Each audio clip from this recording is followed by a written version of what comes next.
everybody. Welcome back to a sick and recovering conscientious omnivore. My name is Pal. I'm struggling with the flu, feeling mostly better by now, but apologies for any sniffles and congested sound. Today I want to do an important video that is at first probably going to seem like it's off topic from my usual videos that I do here, and I hope that everybody sticks with me to the end because you'll see why I think it's very relevant. And in fact, I think it's very important to everybody, regardless of kind of, you know, where you stand on the kinds of things I usually talk about, like veganism, gardening, you know, food production, food, you know, health, and all this kind of stuff. So today's topic is going to be about censorship. I am very strongly opposed to censorship, and I'm going to detail you guys some reasons why I'm against censorship. And I'm also going to explain to what extent I mean that I'm against censorship,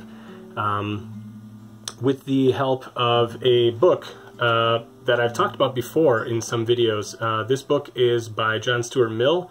It is called On Liberty.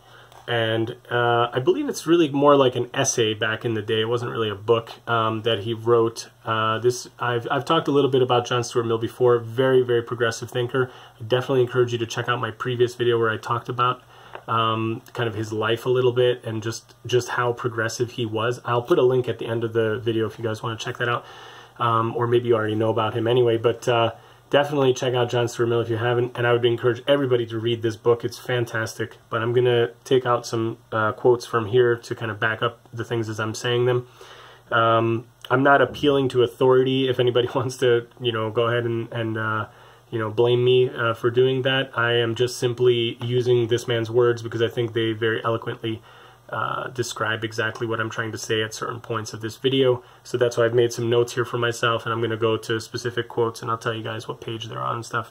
Well, that might not be that helpful for you because it's going to be dependent on the version you're reading, but whatever.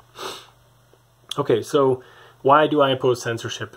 First and foremost, I think it's the right thing to do. I think there's like a moral obligation to oppose censorship. It's really an extension of the golden rule in my mind. And what I mean by that is that I wouldn't want it done to me. I wouldn't want to be censored, so I don't want to do it to somebody else. It's as simple as that. That's my first kind of reasoning. And one example from here, my edition is page 16.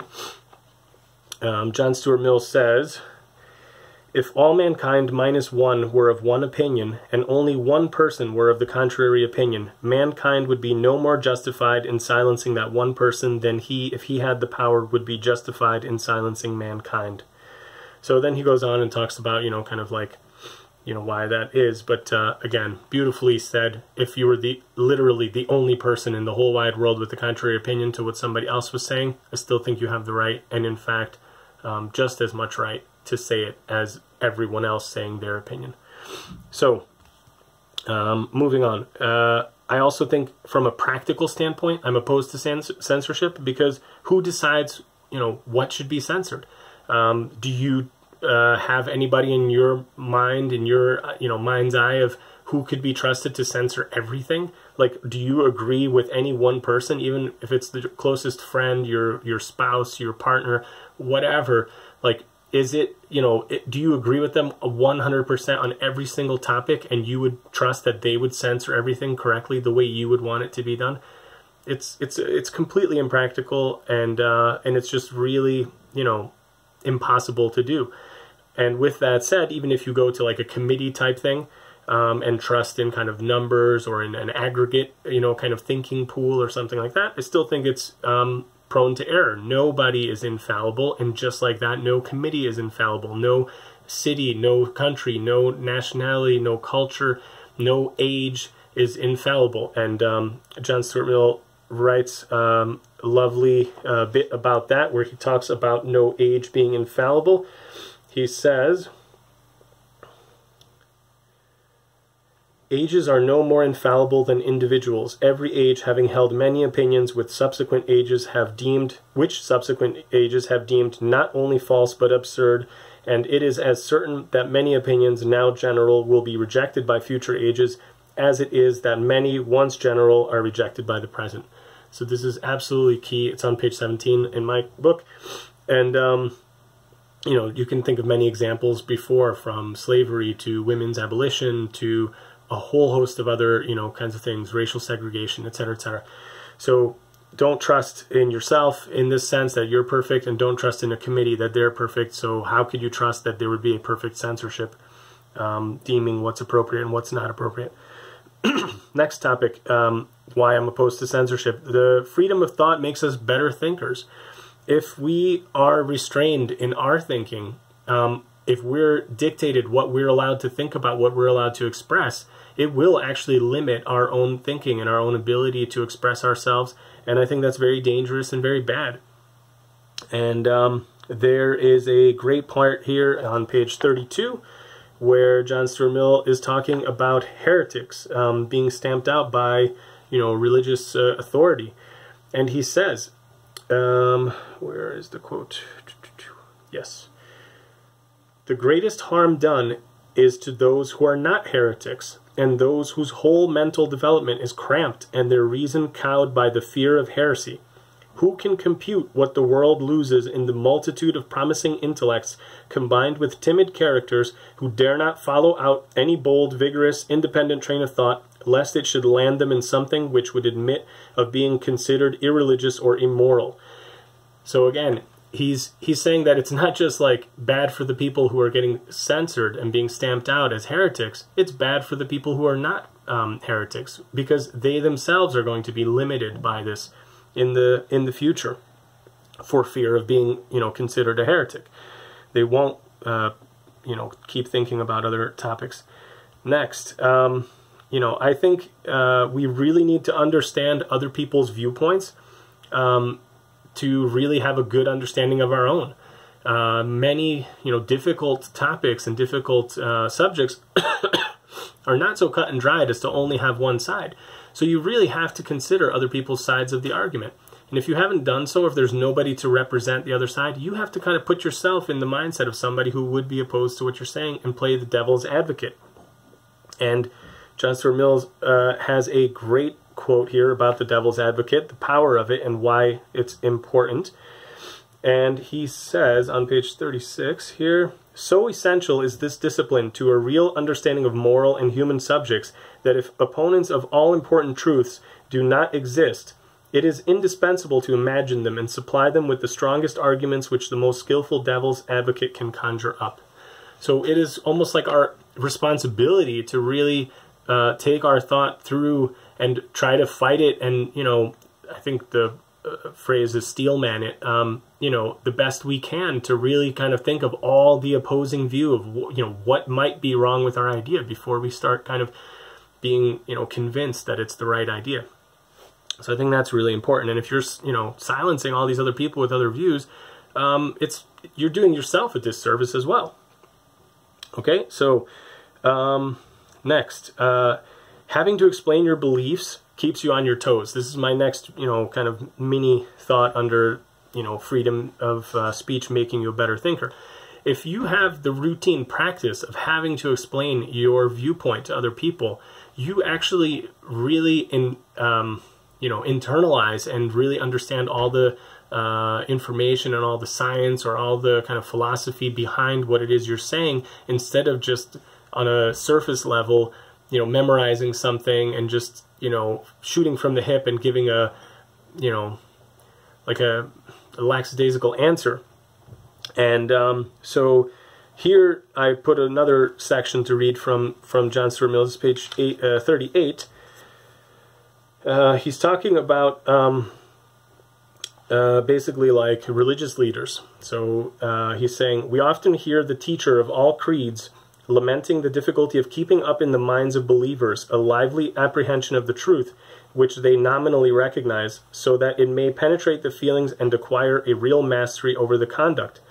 No such difficulty is complained of while the creed is still fighting for its existence. Even the weaker combatants then know and feel what they are fighting for, and the difference between it and other doctrines, and in that period of every creed's existence, not a few persons may be found who have realized its fundamental principles in all forms of thought, have weighed and considered them in all their important bearings, and have experienced the full effect on the character which belief in that creed ought to produce in a mind thoroughly imbued with it. Now, you have to realize something, too. When you read this writing by John Stuart Mill, I don't know for sure, but I actually think he was fairly anti-religious, and I would say maybe agnostic at best. I'm not sure if he was an atheist. I don't know. He's actually very strongly, protective of people who are atheists. And I think it really doesn't matter. I'm just saying this to give you the context, so you're not misunderstanding this quote. He's not at all trying to basically advocate for religion or any particular religion by any means. He's really just saying that, like, while a particular religious thought is new and being kind of like persecuted or pushed to justify its existence, all the people who are members of that religious order or whatever are very much intent on knowing all the arguments. They have to basically justify their argument in every interaction they have with other people who do not share that same view. And that really makes them understand that argument and believe really deeply in a way that doesn't exist once they are the majority. And you don't really have to have that kind of like day-to-day interaction and justification of your beliefs. You just sort of like, well, I believe that just because, like, I don't know, my grandma told me when I was little, and right, isn't that enough? Like, it's like, no, if you really want to be able to explain it to somebody and like fight for your view, then you really have to believe it. You really have to understand it. You really have to understand the viewpoints that people have against it and be able to explain them and maybe learn something from them, obviously. So that kind of brings me to the last point, which is that, freedom of speech makes us better thinkers. And, what I say is, of course, you may actually be wrong. And if you are not fully aware of all the aspects, all the different viewpoints that people may have on the particular topic, you could be wrong. And you might be missing out on this wonderful opportunity to learn from other people who might see it differently. And if they're being censored because they're the minority or whatever the case might be, you might miss out. And, those are my main reasons here of why I oppose censorship. And kind of the next area that I want to touch on is, so what about offensive speech? What if the people are swearing and using all sorts of like, imagery or things that you don't like, things that you find personally distasteful or, offensive for whatever reason? I still say that it should be protected. And here's a kind of like twofold thing that kind of talks about this. John Stuart Mill says on page 51, let me find it.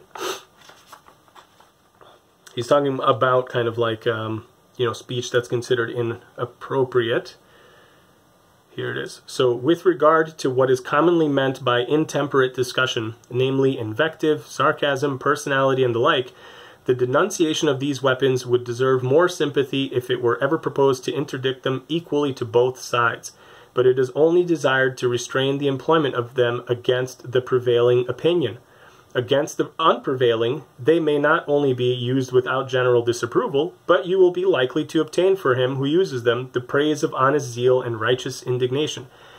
So, a lot of big words there. In short, the way I understand this is, if you are the minority, it is very much disapproved and looked down upon if you use these kind of intemperate, conversation types. So if you're sarcastic, if you're rude, if you're improprietous in any kind of way, it's very much frowned down upon, and you are really given a lot of grief for it. But if you are in the majority, in the prevailing opinion, you can pretty much do this with impunity to the minority, and nobody cares. And in fact, he says, you might even receive praise for this. And you don't have to look far for proof of this. I mean, just think back to like how recently you could still make very racist jokes and the majority of people would laugh with you. I'm not that old, I'm not that young, I'm 40 years old. But when I was a kid, we routinely saw blackface jokes on cartoons that we watched as kids. I mean, I vividly remember them. So we're talking like, 20 years ago, 25, 30 years ago, whatever. Like, I remember seeing cartoons where they had blackface in it, still going. This is like outrageous now when you think about it. I know a lot of those cartoons are censored now. And, the fact is they could get away with it because it was very much in the prevailing majority. And now people are getting to be a little bit more sensitive to it. So it's like, thankfully, it's stopping. But I still, I want to raise the issue here that it's kind of like, you should be aware that the majority often gets away with things that the minority can't get away with. If it was done the other way around, Think of the uproar. Think of the white people that are offended if there's some kind of racist, anti-white kind of message in some, you know, cartoon that's played on like a black entertainment channel, or, you know, something like that. People would be up in arms. And it's just, it really goes to show you kind of the strength of what John Stuart Mill said here. And yeah, so next point under, you know, what about offensive speech, I put down that I want to say, censoring speech gives it power, and it gives it a certain kind of legitimacy. And what I mean by that is, like, if you read about the psychology that people have in cults, in kind of like marginalized minority groups, a lot of times when they are kept down under force and censored, especially violently censored, they will often go even deeper into those kind of beliefs that they have, and feel that the oppression that they are facing is actually legitimizing what they're saying. What their leaders are saying, they are probably going to assume is right, because look at this reaction against it. So, you know, if you look at like a racist organization and somebody is spewing hate, when they get censored for thinking that a certain race of people is above another certain race of people, and they get censored, their leaders use that as ammunition to their followers to say, look, you know, this is what they're doing. We're being oppressed, blah, blah, blah. You know, it's an agenda. And they believe them even more. The way to fight this is not to censor them. The way to fight this is to get more and more people's voices out there that shows the opposite. If you look at the live stream we did recently with Tim, excuse me, he gave the example about the black musician who befriended, like, whatever it was, I don't know, 200 Ku Klux Klan members. I'll put a link here so you guys can see it. And he got them to give up their robes and quit the Ku Klux Klan. I mean, that is just, like, mind-blowing. I don't think you could get that kind of, you know, reaction if you don't even know that they exist because they're censored so much and whatever. People need to put out that kind of message more to counter the bad message that, you know, I agree with is bad. I'm very much anti-racist, so don't misconstrue anything that I'm saying here as in being supportive of a racist message. I'm just saying it as an example. Okay, so I also want to say, under, again, offensive speech, a lot of times people think, you know, some certain sexual norms or values are considered to be taboo for their kids. They don't want them to see it. They want it censored. I say that it's the responsibility of parents to teach our kids the meaning of words, the meaning of things, the meaning of values. And just because they may see or hear something outside of what you think is appropriate, that does not mean that that is going to somehow corrupt them into doing something that you think is morally incorrect. It's your responsibility to understand and teach your kids in a way that is appropriate to their level, so that they understand what is normal, what is abnormal, and that they can not be preyed upon. If you are protecting them by censoring, you know, sexuality from them, you are literally going to be endangering them when somebody is a predator, going to be, you know, basically like preying on their innocence and not knowing what is inappropriate, like touch and that kind of thing. There's always an age-appropriate way to explain to kids about, you know, maybe not even sexual language, but just inappropriate language. Like, you don't want your kids swearing like a trucker. Okay, that's fine. That's totally cool. Like, I got no problem with, you know, somebody wanting their kid to not be talking like a trucker. No offense to truckers if you're watching this. I don't mean it like that. I'll give you a very brief example here.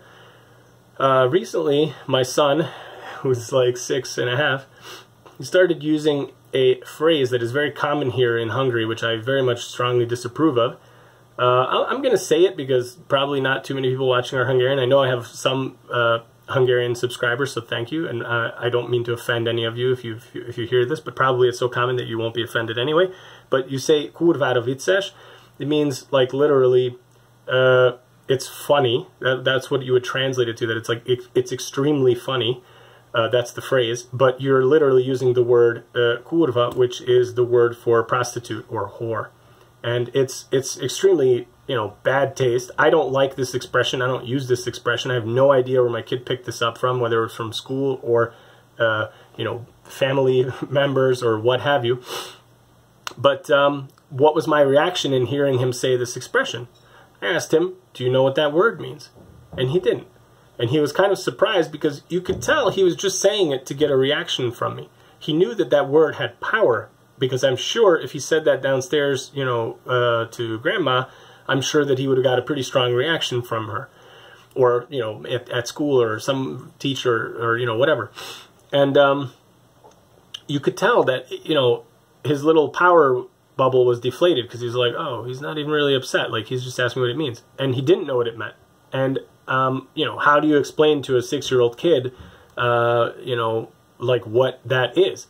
So what I just said to him was like, I'll tell you what it means. It means a person who is being exploited to do something that they don't want to do for money, because they're so poor, or in, you know, some otherwise, you know, restricted kind of like living situation, that they have to do things that they don't want to do for money. Now, that was enough for him. He doesn't need more information than that. As he gets older, I'm sure I'll explain it to him at a, you know, a deeper level, and he'll understand it. But by doing this, you know, I explained to him what the word means. It took away the kind of power that it had. So I said to him, like, look, it's just not a nice thing to say, because anybody who actually is one of those people would probably not be happy to hear that said about them, because there's nothing funny about that existence. There's nothing funny about being exploited for money. And so, you know, he understood it. So I haven't heard him say it since. And that's like mission accomplished without censoring him. I didn't beat him. I didn't have to yell at him. I didn't tell him, like, if you say that word again, blah, blah, blah. No. It's like you just explained to him what it is. And I told him, if you hear this again, I said, why don't you ask the person, hey, do you know what that means? And if they don't, you tell them what it means. Because the little 6-year-old can say back the exact same thing that I told him. And as an adult, if you say that around a 6-year-old kid, A, you know, you maybe want to reconsider the way you talk. And B, if the little 6-year-old says this back to you, you might reconsider just based on that, because you might be ashamed that you're kind of saying, you know, this and not considering what those words mean and how they might be hurtful to other people. Now, all of this said, this might go slightly contrary to what I just said about censorship. This is almost like self-censorship. The person shouldn't be saying this around a kid.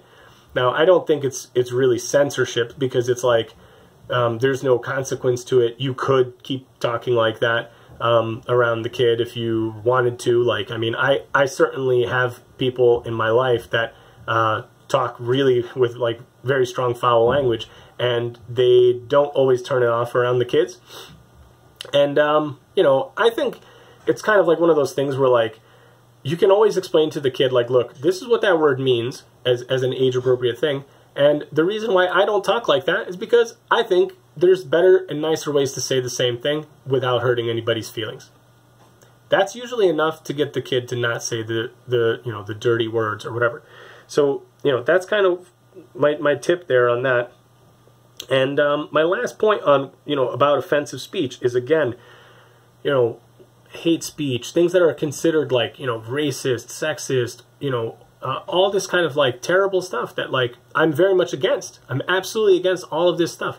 I still don't want it censored. And the reason is because of all the stuff that I've said before, and in addition, I just think it's like you are not fighting it the best way that you can. The best way you can is by putting out a video like this and correcting somebody on that usage and explaining to them why you think they shouldn't say it like that. But by forcing them, you're legitimizing them. You're giving them more kind of like, you know, credence to their message than they deserve. And, you know, it's, again, where do you draw the line? Who does it? All this kind of stuff. So, you know, speak out against it if you're offended by something. Do not try to get it censored. There's lots of examples, and this kind of brings me full circle to the beginning of why am I making this video. There's lots of examples about people that have been censored and have their channels removed, like Vegan Gains, which is, you know, kind of relevant, obviously, to this channel, because a lot of people find his delivery of the vegan message to be, you know, too much swearing, too much whatever, and it's not in line with their, you know, idea of tasteful delivery. And, you know, it seems like some people had gone out of their way to get his channel terminated, which it was, and then thankfully it was reinstated. I'm actually very happy about that. I don't agree with everything Vegan Gains says. I don't have to. I agree with most of what he says, especially about, you know, the fitness industry and, you know, animal, you know, liberation and, you know, ethics and things like that. So I'm actually very glad to see him back. But I'll go a step further and I'll talk about somebody like Alex Jones. I personally dislike that guy a lot. I personally think a lot of what he says is actually very, very much hate speech. I think a lot of what he says is horrible, terrible stuff that I don't want to be around. I don't want to hear it. But I still wouldn't ban him. And the fact that he gets deplatformed is actually very dangerous and very bad. And that's kind of what I want to, you know, focus on as well here at the end, is that you have to realize that you personally might be opposed to somebody's viewpoint, and you could be thinking like, I really hate Alex Jones. I'm kind of glad he got deplatformed. But you should still reconsider that and think that's dangerous and it's not good, because who knows, tomorrow it could be the deplatforming of somebody that I like, that I listen to, and you might be the minority. There's that famous thing about, you know, first they came for the, I forget, oh man, I should really like learn this quote. I think I've referred to it so many times already. But it's like, and I didn't speak up, then they came for this and I didn't speak up, and then they came for that and I didn't speak up, and then they came for me and there was nobody left to speak up for me. It was related to the Jewish Holocaust, but I don't remember the exact quote. But anyway, this is kind of what people don't realize, that like, yeah, today it's somebody you don't like, tomorrow it's somebody you do like, and maybe the day after that it's you. And it can very easily happen. Now, there's a lot of people that say, okay, but it's YouTube, it's Facebook. Who cares? It's a private company. They can just do whatever they want. They can appease their, you know, ad revenue sources and just do whatever they want. And the fact of the matter is that these companies are very much not really truly private organizations and companies anymore. These companies are basically hugely invested in by governmental interest, military interest, spy agency interest, and this is not conspiracy talk. Go look it up. You can actually see who owns these companies and who invests in them, especially when they're launching and buying up all the competition and creating basically state sanctioned monopolies. You will see that this is not a private company. If you want to make your own Facebook, how do you think that's going to get off the ground? They're a multi-billion-dollar company that can gobble up any kind of small-time competition at the tune of like hundreds of millions of dollars.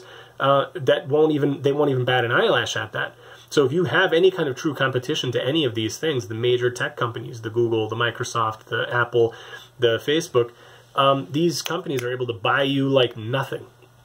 So there is no real alternative. And these social media kind of accounts that people have are already sort of the alternative to the mainstream press, which we already know is nothing but a propaganda arm from you know, industry and government and the people who run the government. So it's a real dangerous world, and you should never be happy to see somebody silenced, even if you personally hate their message. I mean, I can't say it enough. I do not like Alex Jones. Do not misunderstand me. But that guy, like, getting deplatformed, it's not cool.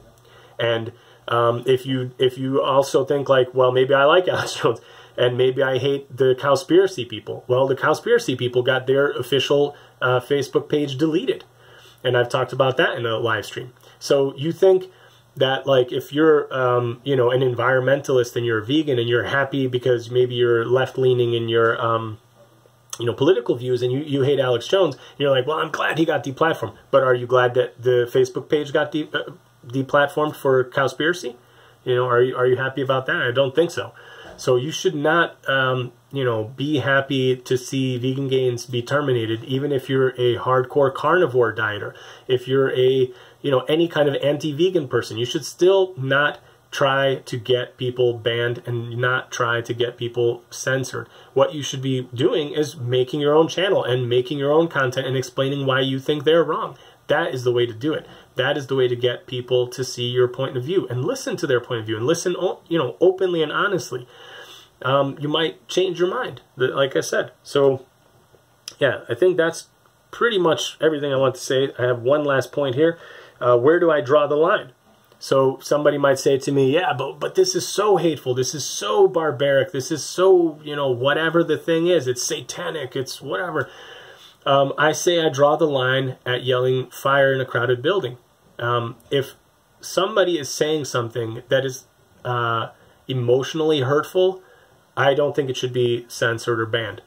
If somebody is literally calling on somebody else to be harmed, I draw the line there. So if you say, okay, you know, whatever it is, I don't want to get into examples and get this video banned on YouTube, but you can imagine what I'm saying.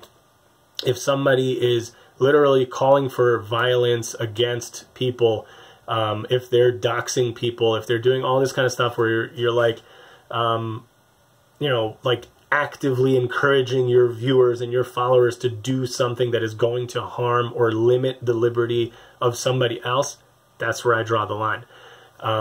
You know, as terrible as it sounds, I don't draw the line anywhere else.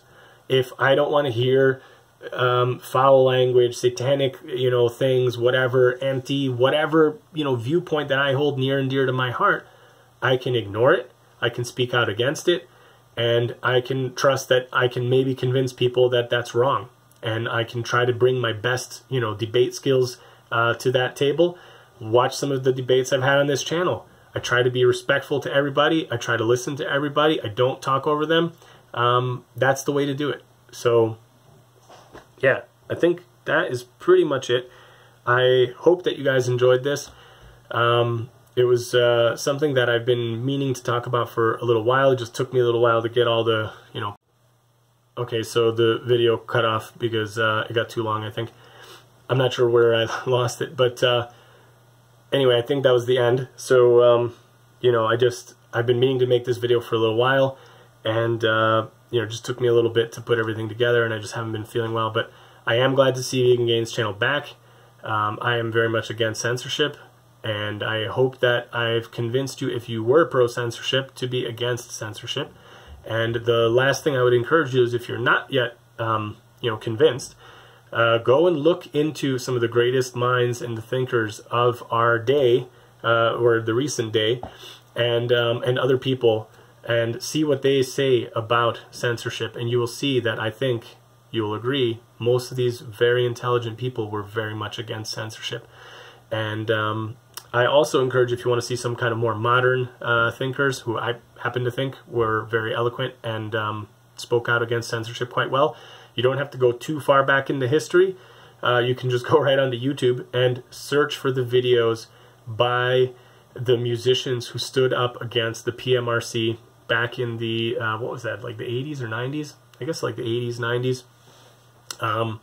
It was basically an effort to, you know, put explicit lyrics warnings on music, and especially get videos banned and all this kind of stuff. Music videos. And some of the best ones that were out there, they went to the Senate hearings to speak up against this effort. My personal favorite, Frank Zappa. Like, I'll have a link to some of these in the end if you want to go check these out. Awesome viewing, man. The guy's so eloquent, speaks out so well for the protection of the freedom of speech. Check out his deposition, or whatever they call, like his hearing. Check out John Denver. Awesome. Yeah, awesome stuff. Probably not somebody you would think as speaking up for the protection of rock music lyrics, because he's more like a folk, you know, musician kind of thing.